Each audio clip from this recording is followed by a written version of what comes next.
Where do I even begin? Like, where do I even begin to bring you up to date on everything? I woke up this morning and I just had a desire to connect with you, tell you everything. You know, I can't leave you hanging any longer. Hi friends, it's so good to see you. I guess we'll start with the last time that you seen me. I was using my inhaler, I was having shortness of breath, and whatever I was experiencing had moved into my chest and into my sinuses and stuff, and I was not feeling well. So turns out I had a respiratory infection, and this respiratory infection, it has just absolutely just lingered. It's like it's forever here. I'm still experiencing symptoms of this respiratory infection. Also, while that was going on, I wore these sandals, and somehow these sandals messed up my foot. On the bottom of my foot where my big toe is, somehow that become extremely sore, and then on the top of my foot right there where my toe is, that was swollen, and I mean for a week straight I could not walk on that foot. Like, it's just one of those freak things that are going on. But you know, I also have autoimmune issues, and it's kind of one of those things that you can have injury after injury and just unexplained things going on. It's just so unpredictable, and you don't know what you're going to experience. So it could very well be related to that. Not really sure. The bottom of my foot, it is still sore. My husband seems to think that it's a bunion. I haven't got it checked out yet because I kept thinking, oh, you know, I'm just going to take care of it, rest it, ice it, all of that good stuff, and it's going to get better. So I'm going to give it a little bit more time, and if not, then I will go and see the doctor over it. I was at the doctor yesterday, which I'm going to tell you about that here in just a minute. Okay, so then I've got the foot thing going on. I've got the respiratory thing going on where I'm literally, you know, I cannot catch my breath. And at some points I was panicking and thinking I need to go to the ER, but I had made another doctor's appointment, so I didn't want to go to the ER. I was hoping that I could just go and see, you know, my regular doctor instead of having to go and wait 10, 12 hours in the emergency room with a bunch of very sick people, you know, and it's freezing in there. It's just, ugh. And then sometimes you leave and you don't even have an answer. The emergency room is just, it's awful, you know. If you know, you know. Well, okay, so then the foot thing is going on. And I had told you that I had that pinched nerve right here in my shoulder blade. It's right here in my back, and it runs up my neck. Well, 2 nights ago, we were getting up to go to bed, and I was shivering. I was so cold, and shivering messed up something in that nerve in my shoulder right here. And oh my, Sunday, I did not sleep that night because I was in such excruciating pain. Sunday, I could not hold my head up, and it ran down my arm. So incredibly painful. I'm going to say about 90% of the way there. I am almost completely better from that, but of course I've been doing my exercises and ice pack, hot showers, all the things to get that better, and my husband's been massaging it. But my goodness, if you have ever had sciatica, like in running down your leg, that's what it's like when I have that pinched nerve right here and it runs down my arm. So I can't walk right. I can't hold my head up. I'm in excruciating pain. I'm having shortness of breath. And then let's also just talk about the elephant that's going on. That I have had a positive pregnancy test, and I have had extreme morning sickness, is what they call it. But for me, it was all day sickness, extreme fatigue, you know, and then there's all the emotions and all the things that are going on with that, because this is my 6th time ever being pregnant. I have had 5 very traumatic miscarriages that I still have PTSD over because they were that painful and that traumatic. And so all of this is going on. You know how many times that I've just cried out to the Lord? I mean, not even having the words to say. I'm afraid I'm gonna cry. But, you know, just like I would go out just the other night, right before my doctor's appointment, which I'm going to talk about that. I had a doctor's appointment yesterday. Right before that appointment, I went out on the porch that evening, and I was just by myself, and I leaned up against one of the poles, the banisters.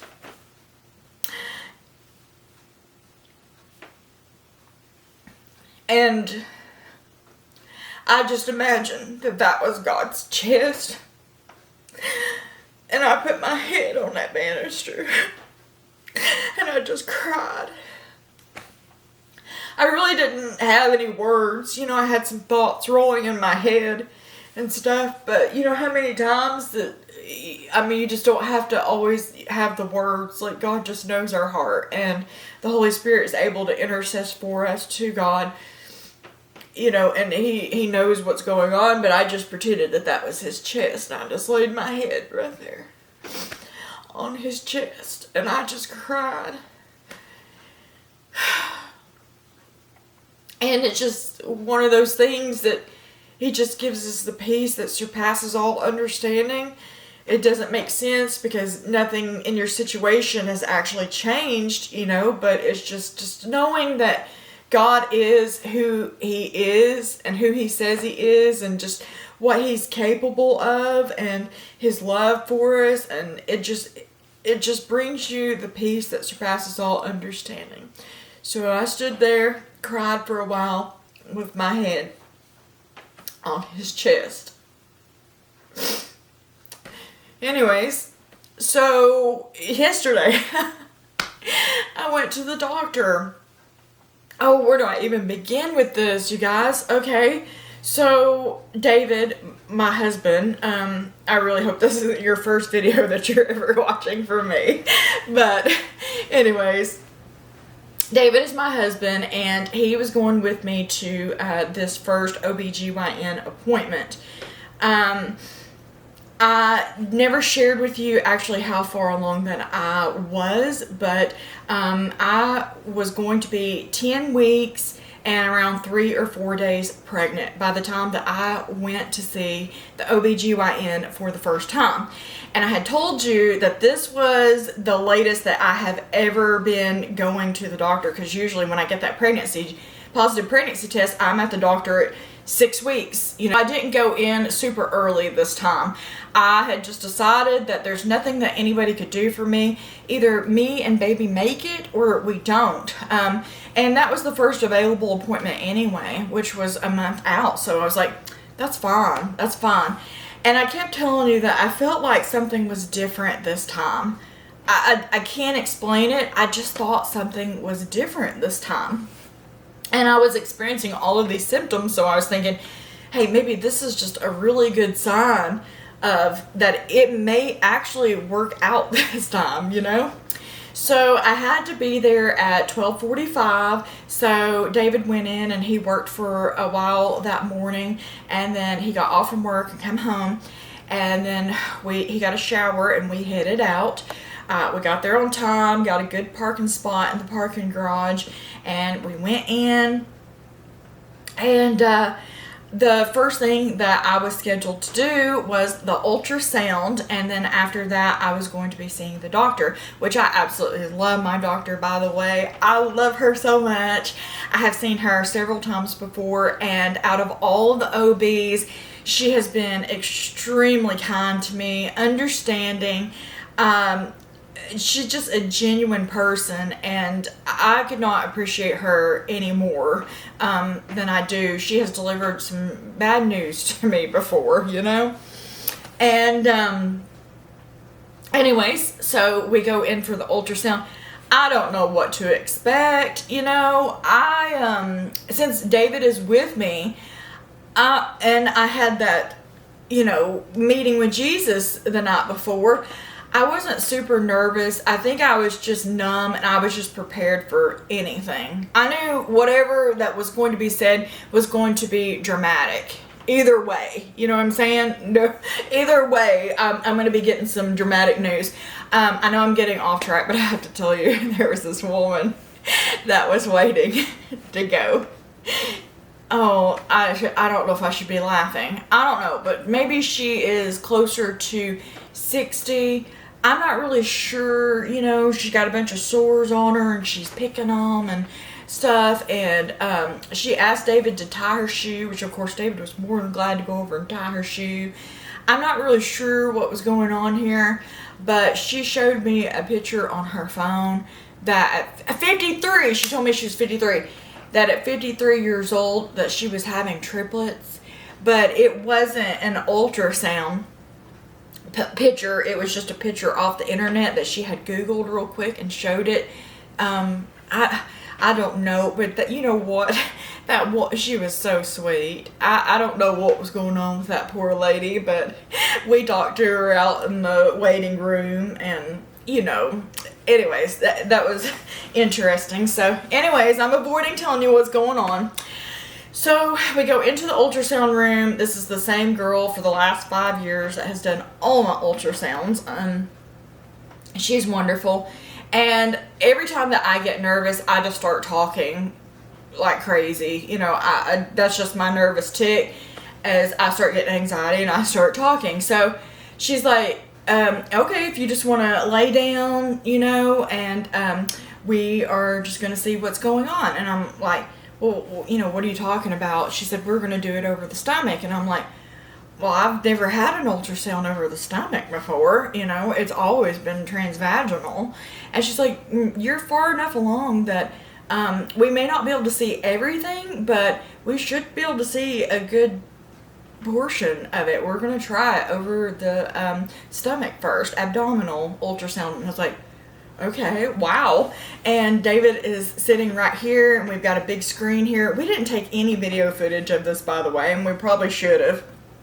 Anyways, so I'm laying there on the table, and I wore a dress and a little pair of shorts, and I just laid there, and she put the stuff on my stomach, and then she had the thing and started pressing down, and here I am. I'm talking a mile a minute. I'm telling her all of the details about what happened with each of my babies, the 5 babies, and you know, that's just what I do. I talk, okay? And she said, well, right there's the little stinker. And I'm like, I'm looking on the screen, and there's a blob on the screen, and this blob has a heartbeat, and I'm telling you, that little heartbeat is just going like crazy. And turns out that little blob that's in there is a baby, and it's measuring perfect, and its heartbeat is 169, and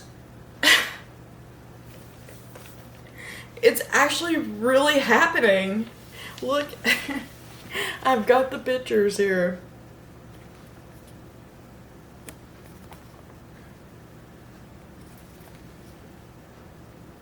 So on Friday, I'm going to be 11 weeks.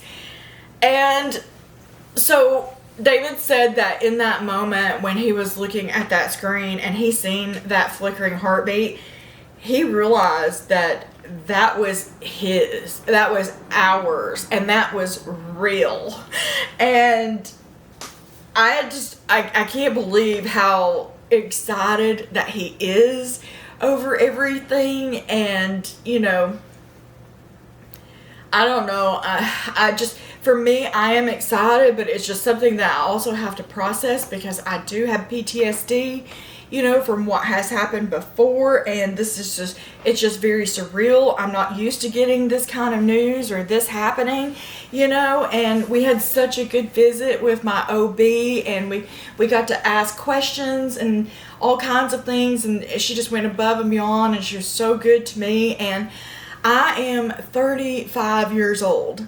I'm turning 36 in December. I will be 36, the Lord willing, when I give birth to my first child.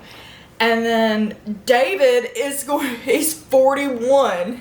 We're 36 and 41. And it's really not that odd for somebody to have their first child at that age. We know lots of people that have had children at 43 and 46 and all different ages, by the way.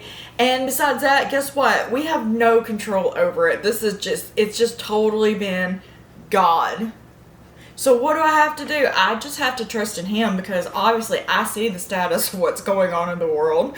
I understand that, but we're just going to trust in the Lord that He knows what He's doing, and I guarantee that this baby is going to be raised to know Jesus.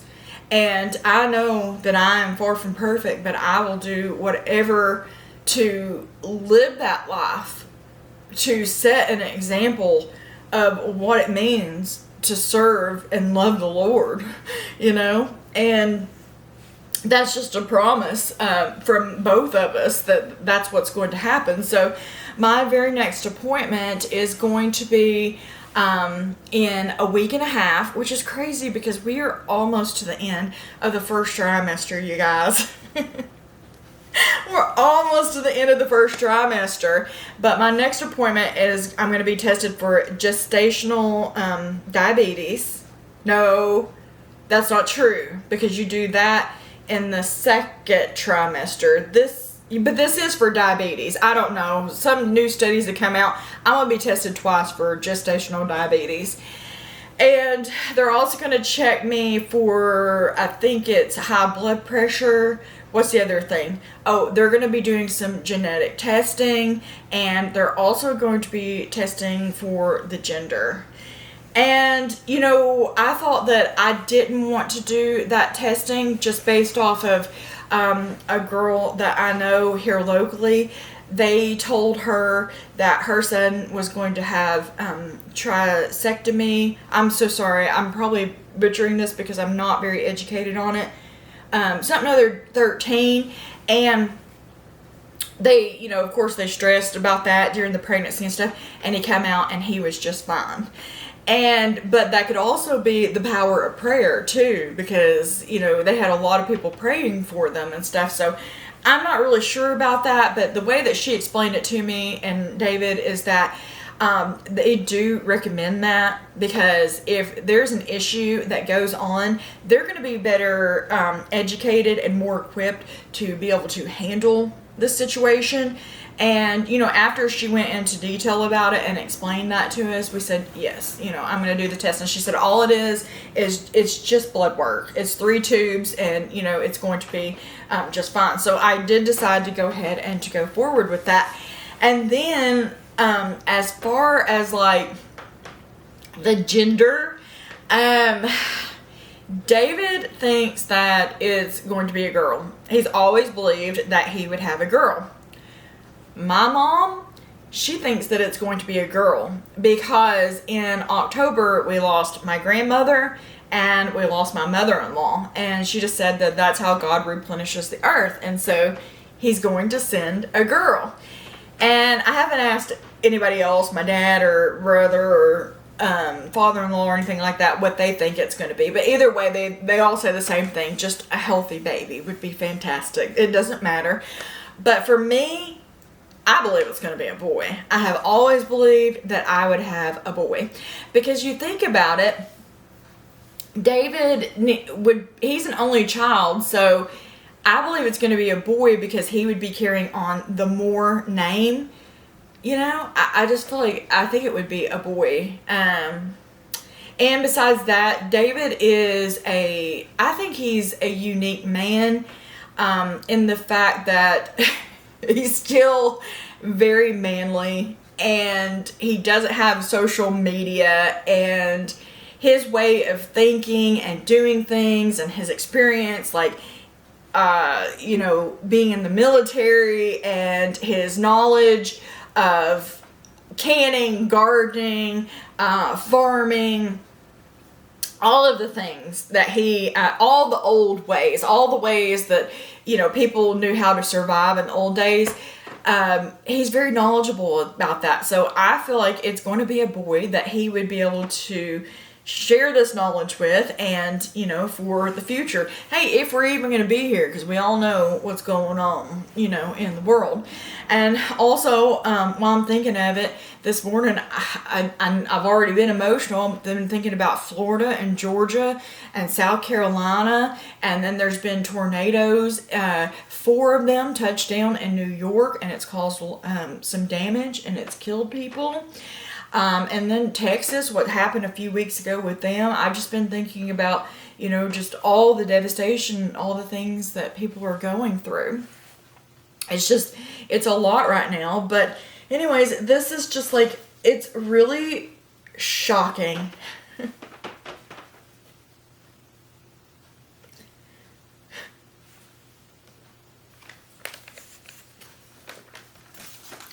I'm gonna need your help because,